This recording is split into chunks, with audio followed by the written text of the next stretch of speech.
नमस्कार मित्रों, मैं एसवी भारद्वाज आपका फिर से स्वागत करता हूं। कर्क राशि के लिए, कर्क लग्न के लिए राहु की बात करेंगे दोस्तों।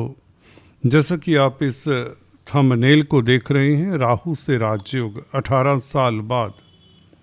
दोस्तों 18 साल इसलिए क्योंकि राहु 18 साल लगा देते हैं उसी राशि में आते हुए, क्योंकि एक राशि में 18 महीने रहते हैं, 12 राशियाँ हैं, 12 भाव हैं।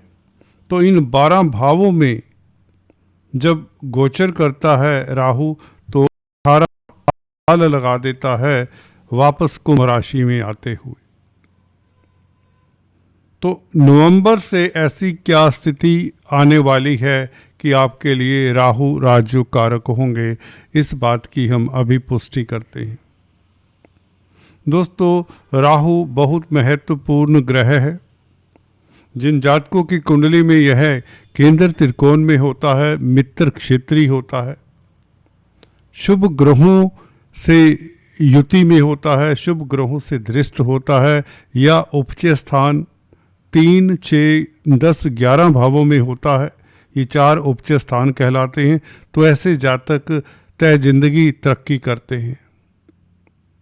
शुभ ग्रह आपकी कुंडली में बता दें, कर्क लगन राशि की कुंडली के लिए शुभ ग्रह सूर्य, देवगुरु बृहस्पति, मंगल और चंद्रमा, ये 4 ग्रह अति शुभ माने गए हैं। हालांकि शुक्र भी इसी श्रेणी में आते हैं, क्योंकि लाभ के मालिक तो हैं ही शुक्र, आपकी कुंडली में सुख भाव के भी मालिक हैं। तो ये 5 ग्रह अगर राहु के साथ संबंध बनाए, कर्क लगन राशि की कुंडली हो, तो व्यक्ति धनाढ्य होता है, प्रतिष्ठा पाने वाला होता है, आदि इत्यादि। तो राहु से राजयोग की चर्चा करने से पहले आपसे एक निवेदन, अगर आप पहली बार हमारे इस चैनल पर आए हैं और अभी तक आपने सब्सक्राइब नहीं किया, तो अभी पहले सब्सक्राइब कर लें ताकि बाद में आप भूल ना जाएं, और बेल आइकन का बटन जरूर दबाएं ताकि आपको हमारे लेटेस्ट अपडेट्स मिलते रहें। राहु को दोस्तों छलिया ग्रह कहते हैं, क्योंकि छल से देवतुल्य उपाधि हासिल की। राहु हो, केतु हो, ये दोनों ग्रह कार्मिक ग्रह हैं। कुंडली में आमने सामने ही रहते हैं, 180 डिग्री की दूरी पर रहते हैं। अभी राहु आपके अष्टम भाव में है और केतु आपके द्वितीय भाव में सिंह राशि में गोचर कर रहे हैं। जो हम चर्चा करने जा रहे हैं, नवंबर से लेकर 2026 अगस्त तक की बात करेंगे। इन 240-50 दिनों की बात होगी। ये खास दिन इसलिए है क्योंकि राहु अष्टम भाव में अपने नक्षत्र में प्रवेश कर रहा है।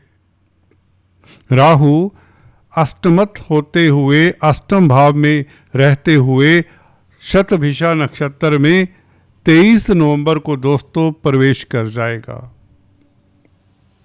इस नक्षत्र में ये राहु बहुत ही उत्तम फल देने वाले होते हैं, मैं आपको ये बताना चाहता हूँ। कोई भी ग्रह वैसे तो अपने नक्षत्र में हो तो वह अच्छा फल ही देता है, अगर वह ग्रह मित्र क्षेत्री भी हो।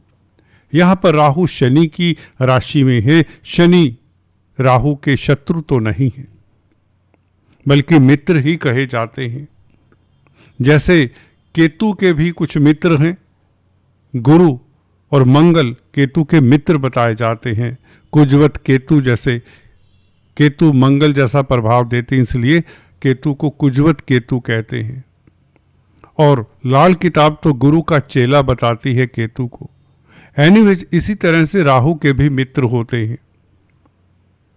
यहां पर शनि नो डाउट आपके लिए सप्तम भाव के भी मालिक हैं और अष्टम भाव के मालिक तो हैं ही। शनि का फल भी देंगे, कितना और कैसा फल देंगे, कितना सुखद होगा, उसकी चर्चा भी करेंगे। देखिए, यूं तो राहु अभी तक गुरु के नक्षत्र में थे। गुरु के नक्षत्र में गुरु के राहु मित्र नहीं हैं दोस्तों। इसलिए राहु के कारण और वैसे भी शनि की स्थिति पिछले कुछ महीनों में वक्री थी, अभी भी कुछ दिनों के लिए वक्री है। 28 नवंबर तक शनि वक्री है। तो आपको पिछले समय में, पिछले कुछ महीनों में, बल्कि 2025 की ही बात करें, क्योंकि ढैया लगा रहा मार्च 29 तक, तो वैसे ही 3 महीने ढैया में निकल गए। उसके पश्चात कुछ समय मिला आपको और शनि वक्री हो गए, और अब जाकर शनि भी नवंबर में मार्गी होंगे। राहु भी गुरु के नक्षत्र में, हालांकि हम दबी आवाज में आपको बताते रहे हैं कि गुरु राहु का मित्र नहीं है, इसलिए आपके लिए स्थितियां नासाज रहीं। कुछ मेरे दर्शक, प्रिय दर्शक अक्सर कहते हैं कि आप फ्यूचर का बताते हैं जिसका किसी को पता नहीं, आप पास्ट बताएं तो हम जानें। दोस्तों, पास्ट यही रहा है आपका ज़्यादातर, जैसे कि बताया गुरु के नक्षत्र में गुरु मित्र नहीं है राहु का, तो इसलिए राहु आपके लिए सुखद नहीं रहे। आपको कोई ना कोई कामकाज को लेकर, किसी न किसी बात को लेकर दिमाग में चिंता, भय, परेशानी, स्ट्रेस, एंजाइटी बीच बीच में ये बना देता रहा है। कारण कई हो सकते हैं, फैमिली भी हो सकती है, इसमें बच्चे भी हो सकते हैं, संतान भी हो सकती है कहे तो, और जमीन जायदाद प्रॉपर्टी के मसले भी हो सकते हैं। यहाँ पर विदेशी कामकाज हो सकते हैं, धर्म कर्म के कामों में अरुचि हो जाना, इन्वेस्टमेंट जो किया है उसमें नुकसान हुआ, खर्चे होना, बीमारी, दुश्मनी, कोर्ट कचहरी, इन सभी कारणों से किसी को बीमारी के कारण चिंता, किसी का नुकसान हो जाने के कारण चिंता, किसी को संतान को लेकर चिंता, आदि इत्यादि हर किसी के अपने वो रहे। ये राहु के गोचर के कारण और मार्च अंत तक शनि के अशुभ स्थिति में होने के कारण, और शनि अभी वक्री भी रहे हैं, तो अगर गुरु की स्थिति बेहतर हुई भी है, हाल ही में हुई है, उच्च के हुए हैं गुरु, तो गुरु की स्थिति भी बेसिकली 12वें भाव में इतनी अच्छी नहीं मानी जाती। मिथुन राशि में गोचर कर रहे थे गुरु, तो अभी कर्क राशि में उच्च के लगन में आए हैं, तो गुरु का गोचर अब शुभ, राहु अपने नक्षत्र में और शनि मार्गीन 28 नवंबर से हो रहे हैं। तो ये राजयोग सही मायने में शुरू होता है, खासकर राहु के कारण और शनि के कारण। गुरु तो फिर से 12वें भाव में दिसंबर को चले जाएंगे। राहु की हम चर्चा कर लेते हैं इस वीडियो से, नहीं तो कई बार वीडियो लंबा हो जाता है, हम सीधा फलादेश पर आते हैं। तो पिछली बातें आपको जो बताई, अगर आपको तर्क संगत लगती हैं, आपके साथ इस तरह की परेशानियां रही हैं किसी न किसी वजह से, तो आप वीडियो को ज़रूर लाइक करें, शेयर करें, कमेंट करें, और अगर सब्सक्राइब नहीं किया तो सब्सक्राइब भी कर लें। राहु दोस्तों छल है। अष्टम भाव में राहु शनि की राशि में अपने नक्षत्र में, ये टेक्निकल कार्यों से आपको सफलता देता है। राहु टेक्निकल ग्रह कहें तो बहुत बेहतर होगा। Artificial intelligence, internet, computer IT line, drugs, electronic items, electrical goods, जो इस तरह के कामकाज करते हैं उनको तो भर भर कर सफलता। अदरवाइज भी क्योंकि शनि की राशि में है, तो हर व्यक्ति को, शनि क्योंकि सप्तम भाव के मालिक हैं, सप्तम भाव का मालिक भाग्य स्थान में बैठा है शनि, और ये शनि का फल भी देंगे राहु। शनि की राशि में है, राहु की अपनी कोई राशि नहीं होती, छाया ग्रह हैं, क्योंकि जिस भाव में बैठते हैं उस भाव का फल देते हैं। तो यहाँ पर कुंभ राशि में है, तो कुंभ राशि का फल भी देंगे। तो राहु दोस्तों आपको विदेशों से लाभ देगा। अचानक से विदेशी कामकाज आपके गतिशील हो जाएंगे। विदेश यात्रा के योग बनाता है यह राहु। मल्टीनेशनल कंपनीज में आपको सफलता मिलती है। अगर आप कामकाज मल्टीनेशनल कंपनीज में कर रहे हैं तो आपको सफलता मिलती है।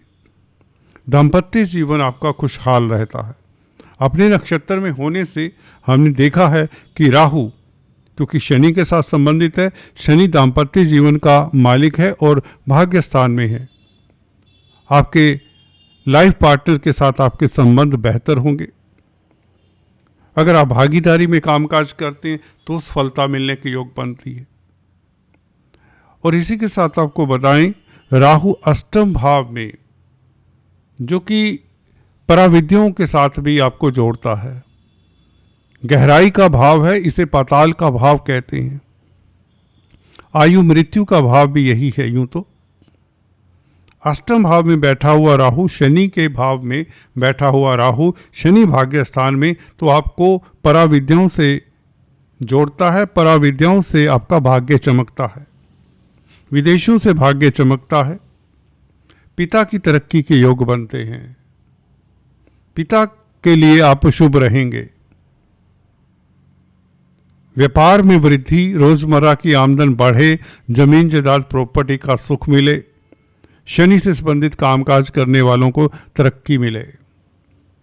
आपका पराक्रम बढ़ चढ़ कर रहेगा क्योंकि शनि का प्रभाव तृतीय भाव के ऊपर है। छोटी बड़ी यात्राओं से लाभ होगा, कम्युनिकेशन से लाभ होगा, मित्रों का साथ मिलेगा, समाज में प्रतिष्ठा पाएंगे। आपकी भय चिंताएं निर्मूल साबित होंगी। कई बार होता है ना दिमाग में, क्योंकि पिछले समय में आपने काफ़ी त्रासदी देखी है, ढैया भी रहा है पिछले 2-2.5 साल, कामकाज के हालात काफ़ी दिक्कत में रहे, प्रतिष्ठा को भी चुनौती आई, घर परिवार में कला क्लेश, स्वास्थ्य को लेकर परेशानी, धन को लेकर परेशानी, तो वो भय सा कई बार निकलता नहीं है। और ये राहु अपने नक्षत्र में आने से आपको भय से निजात दिलाता है। पूर्णतः आप भय मुक्त होते हैं, चिंताओं से मुक्त होते हैं, आपकी गोपनीय जो कष्ट हैं वह दूर होते हैं। जो सीक्रेट कोई बीमारी है, कई बार होता है कोई ऐसी बीमारी हो जाती है जिसको आप किसी से शेयर नहीं कर सकते, इवन डॉक्टर को बताते हुए कई बार आपको लज्जा लगती है, तो उन चीज़ों से भी आप मुक्ति पाते हैं। ससुराल पक्ष में कहीं ना कहीं दिक्कत रही अगर, तो वह भी उसका भी सलूशन मिल जाता है। ससुराल को लेकर कोई परेशानी रही है तो आपकी वह परेशानी दूर होती है। तो राहु, दोस्तों राहु के उपाय भी बता देता हूँ। कई बार होता है कुंडली में राहु आपका कहाँ है, राहु ने उस हिसाब से भी फल देना है। ये गोचर है, ट्रांजिट है। अगर आपका राहु कुंडली में अच्छा है तो इस गोचर में राहु आपको भर भर के अच्छा फल देगा। अगर राहु की दशा अंतरदशा है तो आपके लिए निश्चित तौर से बहुत सुखद समय रहेगा। वैसे भी जैसे कि अभी फलादेश बताया, तो इस तरह के फल हर कर्क राशि, कर्क लगन वाले जातक को मिलेंगे। परंतु गोचर के साथ दशा महादशा को भी देख लेना चाहिए अपनी कुंडली में, राहु किस तरह की स्थिति में है। अगर अच्छी स्थिति में है तो you will reap the benefits, सभी तरह के बेनिफिट्स आपको मिलते हैं। अगर जिनकी कुंडली में राहु कमज़ोर है, प्रताड़ित है, दूसरे ग्रहों को भी परेशान कर रहा है, तो आपको राहु के उपाय कर लेने चाहिए, ताकि ये जो अच्छी स्थिति में अपने नक्षत्र में राहु आ रहा है 23 नवंबर से, इसका आपको रिलीफ मिले, कोई सुखद फल मिले। ये उपाय बताता हूँ, इससे ज़रूर करिए।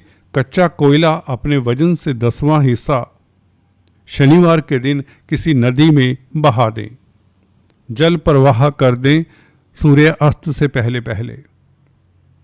अगर आप ये नहीं कर सकते तो राहु के बीज मंत्रों का जाप करें। भैरव देव की उपासना करना भी बहुत शुभ रहता है। पक्षियों को बाजरा डालें, सतनाजा डालें पक्षियों को, ये भी शुभ रहेगा। दोस्तों, आज चर्चा को मैं यहाँ पर विराम देता हूँ। फिर से मिलेंगे किसी और वीडियो के साथ। तब तक के लिए शेयर करना मत भूलें, कमेंट करें, लाइक करें, यही आपसे निवेदन है। Thanks for watching this video. God bless you.